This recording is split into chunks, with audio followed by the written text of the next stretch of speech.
Perëndia im, Perëndia im, pse më ke braktisur? Pse më ri kaq larg dhe nuk vjen të më çlirosh, duke dëgjuar fjalët e ofshamësime? O Perëndia im, unë bërë tas ditën, por ti nuk përgjigjesh, edhe natën unë nuk ri në heshtje.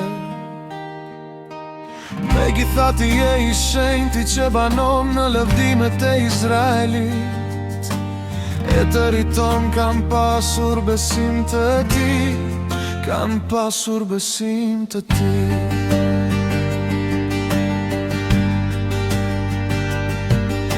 Dhe klike qliruar, dhe klifën ty dhe u qliruan, patëm besim të ti dhe nuk u shgënjen.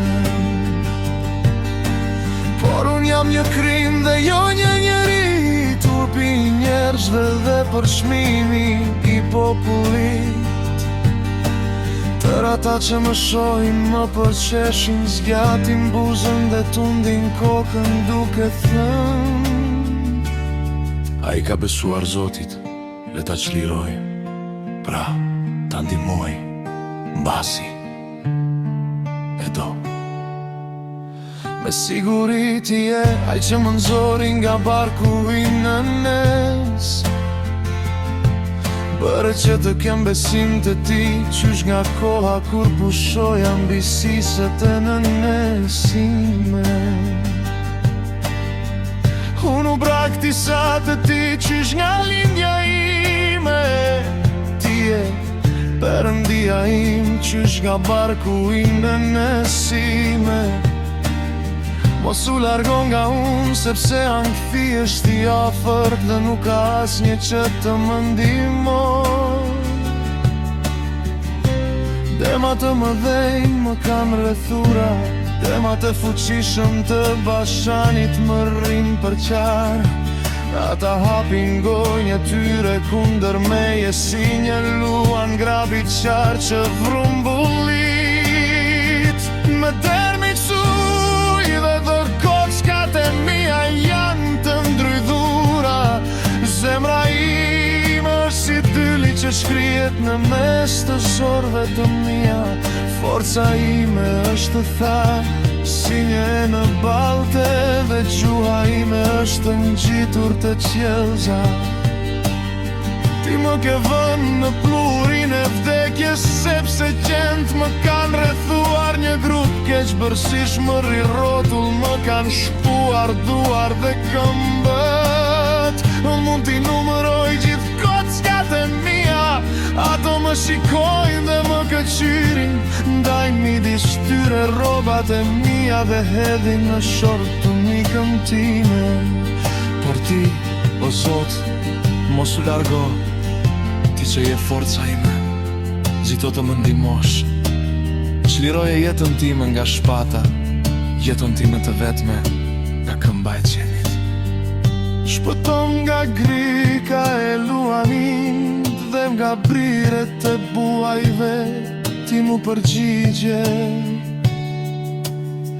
Unë do t'u njoftoj emrin tënd, vëllezërve të mi do të të lëvdoj në mes të kuvendit.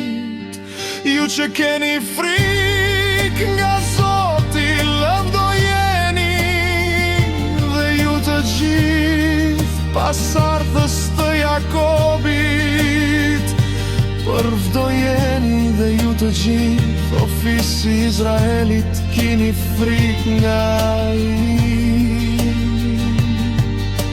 Sepse ai nuk ka përçmuar, as nuk ka hedhur poshtë vuajtjen e të pikëlluarit, dhe nuk i ka fshehur fytyrën e tij. Por kur i ka klithur atij, ai e ka kënakur, shkaku i lëvdimit tim në kuvendin e madhje ti. Unë duk i plosoj zotimet e mia në pranim të të gjitha tyre që kanë frikë nga ti. Nevojtarët do të hanë dhe do të ngopen, ata që kërkojnë Zotin do ta lëvdojnë, në zemra juaj do të jetoj për jetë. Të gjitha skajet e tokës do ta mbajnë mend Zotin dhe do të kthejnë tek ai, dhe të gjitha familjet e kombeve do të adhurojnë përpara teje. Sepse Zotit i përket mbretëria dhe ai sundon mbi kombet. Gjithë të pasurit e dheut do të hanë dhe do të adhurojnë. Të gjitha ata që zbresin në pluhur dhe që nuk arrin të mbahen gjallë do të përkulen para teje. Pasargësi do t'i shërbejnë, do t'i flitet për Zotin brezit të arsëm. Ata do të vinë dhe do t'i shpallin drejtësin e ti në popullit që nuk ka lindur akoma, dhe që ai vetë ka krijuar.